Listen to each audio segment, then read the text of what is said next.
Okay, so in this section, we are going to discuss about another important entity and a very common entity of ILD. So we discussed first we discussed chronic fibrosing uh, ILDs. Okay, we discussed UIP, we discussed UIP, we discussed NSIP. Okay, then we discussed about cryptogenic organizing pneumonia that was in your subacute to acute.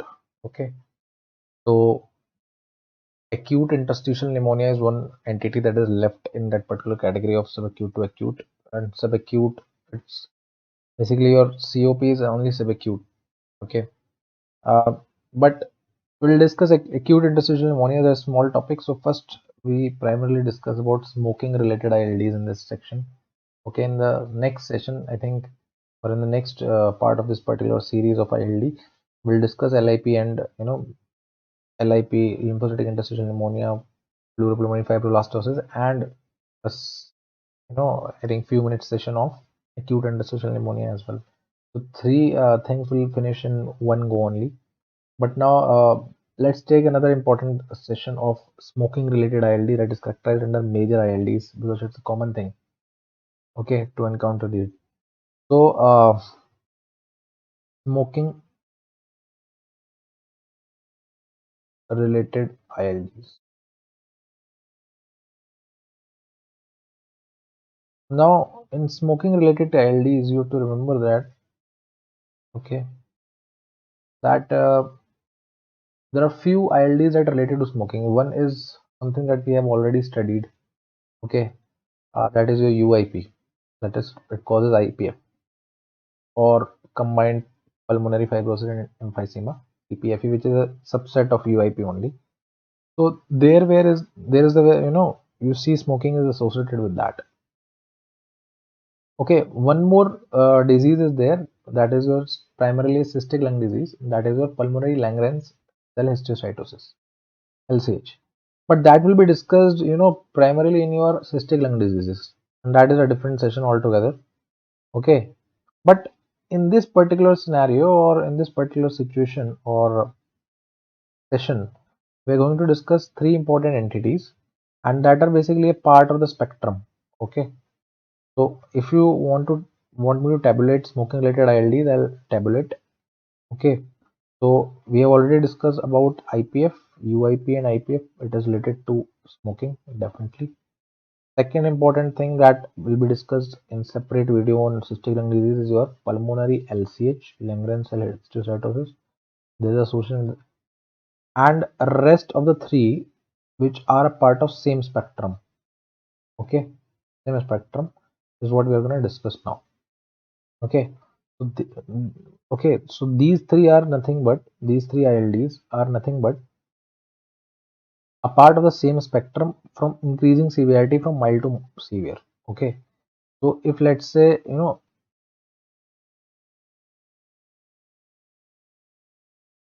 okay, we divide it into, so name of ILD is RB. First of all, RB, respiratory bronchiolitis.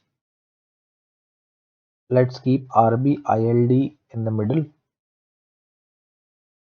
And third thing is your DIP, that is your desquamative. RB is nothing but your respiratory bronchiolitis. Respiratory bronchiolitis.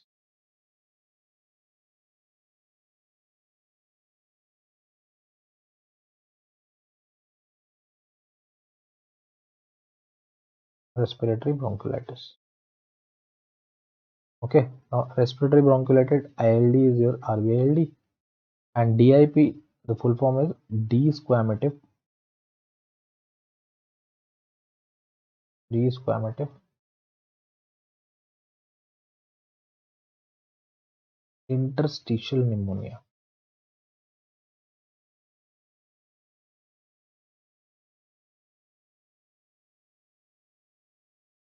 Desquamative international, DIP. Now, if I write the severity order, so severity is increasing from left to right. So it's the order of increasing severity. Okay, increasing severity. Yeah. Now, typical treatment would related to these ILD once they are diagnosed, obviously, you will ask the patient to stop smoking. Smoking cessation, it can cause improvement, or ultimately, if it is not, then oral steroids is what is implemented. Anyway, that is not much of our concern. So typical age group is obviously young patients of or middle age, 30 to 50 years, smokers. Or obviously males will be more common than females, since smoking is more common in males. Okay, and patient's clinical presentation is like that only. Okay, just like any other ILD with chronic dyspnea and um, dry cough. Okay, and similarly PFT findings, okay, but they're less severe than other ILDs. Typically, say PFT findings, restrictive pattern it shows. It can also show obstructive pattern.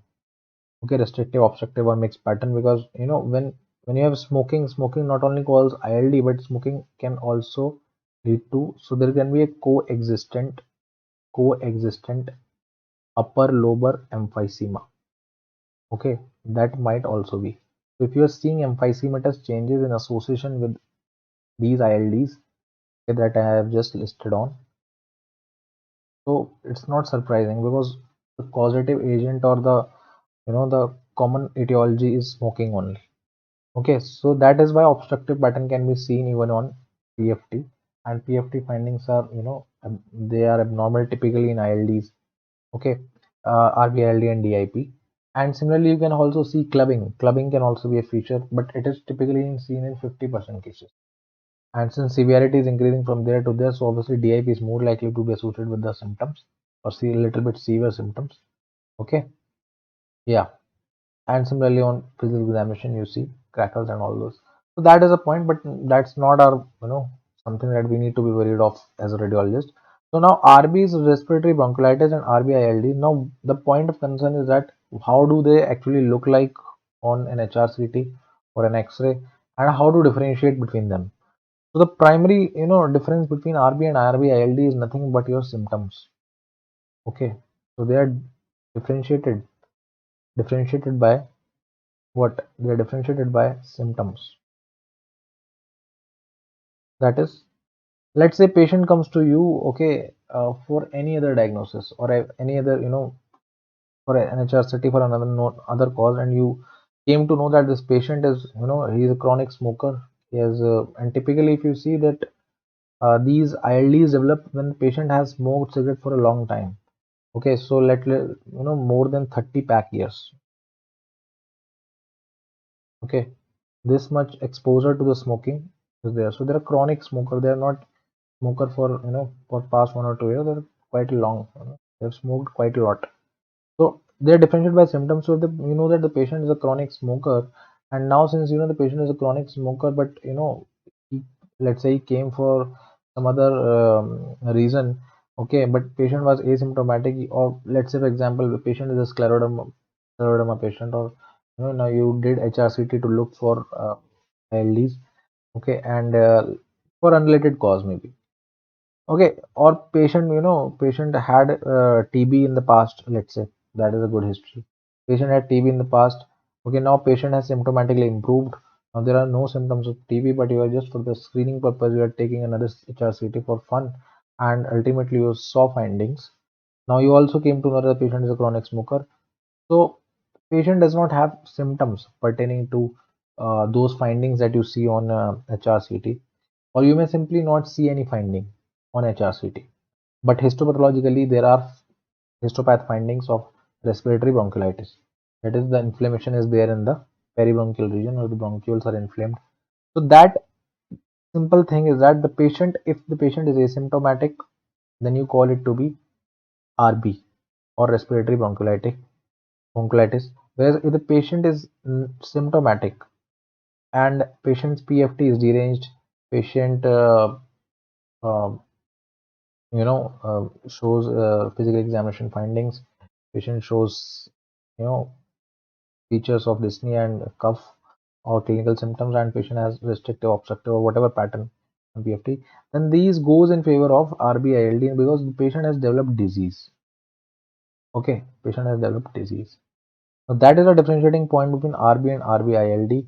But DIP is an altogether, or you can say that DIP is a severe or end stage form. Severe or end stage form.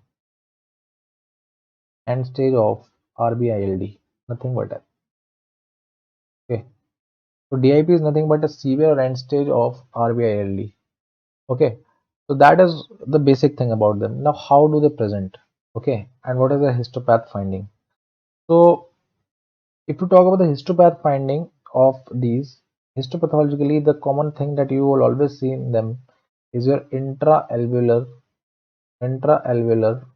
macrophages. Okay, this is the histopathology that one needs to remember. So you see alveolar macrophages. So why? So there is nothing inflammatory exudate here. What you see macrophages here due to smoke or the okay. So basically in the smoke, the typical that particular carcinogen or something, the element that that is recognized by macrophages. So macrophages basically fill the alveoli, and that is what causes its filling, and that is what is there on this. Now you can also have an element of alveolar wall fibrosis. So alveolar wall fibrosis can also be there, but typically you have intraalveolar macrophages that is there in RBILD as well as on DIP. So that is one thing. Now another important point that is to be taken into consideration is that how to differentiate radiologically that when to call it to be an RBILD or when to call it DIP. RB and RBILD, they are visually differentiated by the symptoms. That is not a point to be taken care of. But right now, what is the differentiating feature between RBILD and DIP? Okay, that has to be okay. When to label it DIP, when to label it RBILD, that is now we are gonna see. So first of all, what are the clinical features? What is the distribution? So first of all, distribution. Distribution, if you take typically RBILD is upper lobe. Okay, upper lobes are involved in RBILD. But if you see DIP generally has a diffuse involvement. Okay, diffuse involvement, or you can diffuse or lower lobe involvement can also be seen in DIP. Okay, then now another thing that is to be taken care of is what are the findings. Okay, radiological findings. So in RBILD, typically what you will see is that you will see a bronchiolocentric pattern. Okay, just again refresh your concept of secondary pulmonary lobule. So again you have a central bronchiole there, okay, and a branch of pulmonary artery. I've told it so many times. So the distribution of RBILD is your bronchial central. This means that nothing but what they are saying is centrilobular. So they were centrilobular appearance. So what you see, anything that is having centrilobular appearance, and what finding they have? They have GGOs. Okay, so they have centrilobular GGOs. Okay, that is surrounding here. You have GGOs here, and since these GGOs are centrilobular, so they will appear like what? They will have what? They are equally spaced. They are uniform in distribution, and they are in centrilobular pattern. There will be subpleural sparing and all those things that which is understood in the centrilobular pattern of nodules. So you have GGOs and you have centrilobular pattern, bronchiolocentric pattern, okay, with upper lobar predominance. Okay, and you can also have patchy. It's not like you always have it. It's not only on in the form of a nodule. These GGOs are not on the form of a nodule, but they're patchy GGOs. So you have patch of GGO. Let's say this is a patch of GGO at the center of a okay lobule. Now you have another lobule. Let's say this is a lobule. You have another patch here. Similarly, another patch here, another patch here. These patches are spaced at equal distance. That's what we see in RBILD. But on the other hand, you can also see, GGOs are also seen here. GGOs are also seen here. GGOs are only seen here.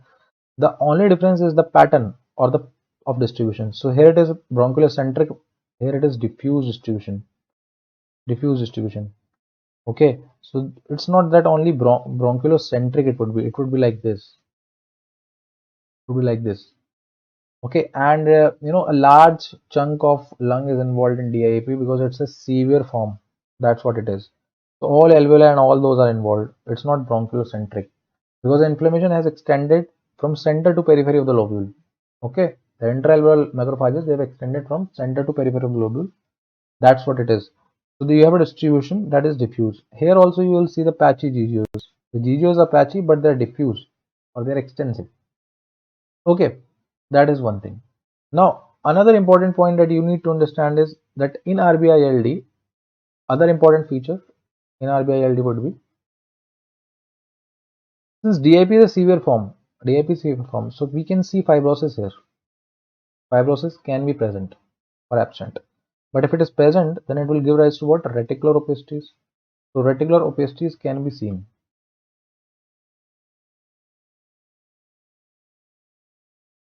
Okay. But if you see RBILD, so you do not have fibrosis here. So fibrosis is absent. Okay. Fibrosis is absent. Yeah. Another thing that is important is in both of them are related to what? Smoking. So since both of them are related to smoking, the common feature would be the presence of coexistent emphysema or upper lobe emphysema can be seen. That is common to both because both are related to smoking. Okay, that would be present. Okay, another important point would be that your bronchial wall thickening. Okay, so bronchial wall thickening that can be seen with RBILD, bronchial wall thickening. You can see this. Now, bronchial wall thickening is a very non-specific thing because it suggests, basically inflammation of the bronchial wall. So it's a feature of chronic bronchitis. As well. So that is seen here. That's not a seen in DIP. Okay, and typically, DIP has a diffuse. Okay, it would be diffuse, but it has a peripheral appearance, peripheral subpleural distribution.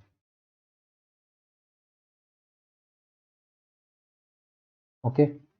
Now, if you ask me, since fibrosis is commonly seen in DIP, so where do you expect if there is a possibility of honeycombing that would occur in DIP only? Okay, so that is all about the differences. Okay, now you can also have, can you have, if I ask you, can you have mosaic perfusion? Okay, can you have mosaic perfusion? Yes, you can have. You can have mosaic perfusion. And why? Because smoking will also cause small airway disease. Smoking related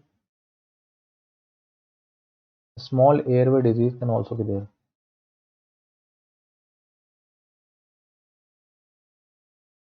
That can also be there. So it's commonly seen in RBILD. Okay, that is characteristic seen here only in RBILD. Okay, yeah. Honeycombing, if it happens in your DIP. Okay. Now it could be in the form of a nodule. It can be in the form of basically peribronchial patchy GGO, whatever it is. Okay. So basically, predominantly peripheral and subpleural distribution, and it could be diffuse distribution as well. So you can see it. Okay. So that is all about RBILD and DIP. Now look at the image of this, which will easily differentiate it. So see the image. So look at this image, and you can clearly see one thing. Okay, so this patient is a chronic smoker. I'm telling you myself, patient is a chronic smoker. Okay, with the history of smoking to be the past 10 years, and he smoked more than 50 pack years, let's say, something like this. So if you look closely at this image, you can clearly see that there are small patches. There are small patches. This patch, diffusely, bilateral diffuse, patchy GGOs, and these GGO are typically, if you see, they are they're in the center, so they are bronchiolocentric. They are bronchiolocentric. Okay, they're in the center of the secondary pulmonary lobule here, like this. They are scattered everywhere and they're uniformly distributed. So the diagnosis with this particular history, and the diagnosis would be patient is also symptomatic. So patient diagnosis become RBILD. Remember this thing. This becomes a diagnosis. If you ask me, can you have mosaic perfusion? Yes, I can have mosaic perfusion here. Typically I have mosaic perfusion here only. And if you see closely, there is a trachea. The trachea is not even divided. So what do you see? You see upper lobe are affected here. This means upper lobes are affected since trachea is not divided. So it's a section from upper lobes only. Okay. You can also have bronchial wall thickening associated with it. So that is all about it. Or you may find obviously central lobar emphysematous changes that can be seen. So diagnosis RBLD. See the next image. So now see, look this image. Okay, so these are 4 images of the same patient. Now if you look at closely at this patient, this also you can see GGOs here. Okay, you can see GGOs here. You know, all these are GGOs, GGOs, GGOs. These are GGOs, these are GGOs. Okay, these are sparing the subpleural area, or but you know, little bit sparing is there. But if you see these GGOs, okay, this is the coronal section. See these GGOs. These GGOs are quite diffuse, you know, near diffuse. Although apex is relatively, and if you see on the in the upper lobes or in the near the apex, you see that there is subpleural what cystic changes, and these have very thin wall. They goes with what these changes, cystic changes. It almost like a bulla. It's like a bullous changes. So paraseptal subpleural emphysematous changes are these. So these are nothing but what? Even this. What are these? These are smoking related emphysematous changes.